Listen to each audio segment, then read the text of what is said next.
rewarding to be able to come back here and premiere our movie. Yeah. Where I started comedy. It feels like coming home a bit. So. Oh, that's great. So I wanted to ask, what was one of your favorite scenes from the movie? Oh God, there's a bunch, and some I don't want to spoil alert anything, Oh, but there's of some course. fantastic ones. There's a lot. I'm married. My wife kind of made this journey with me, and there's some great scenes with her where, she's just I get to see how much she loves me. So when I watch the movie, those are the things I see maybe a little differently than the audience. But the whole movie's about chasing your dreams. So there's a bunch of times like I see where I got turned away and it looked like I wasn't going to get my dream, and that's life.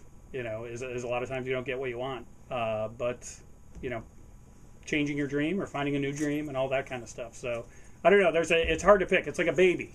Yeah. I don't know. It's very hard, I think, to pick just one scene. It makes me like I'm trashing the other kids then if I say that scene's my favorite. So yeah, they're all any last comments or anything that you'd like to No, share? I think that's it. Yeah, just I think everyone would like this. Look, I know this is a college radio station. Everyone's about to jump out there and into the real world within the next 4 years, probably. So I think this might be a little jump start. And when you came into college, you had some dreams, and I know when I came out of college, I kind of went and took what I could get rather than what I wanted. Yeah. And I think this film might inspire people not to go that route and realize, you never know how short life's going to be. It might be a bus, a car accident, cancer, whatever it might be, and you really got to spend your time doing what you want. So.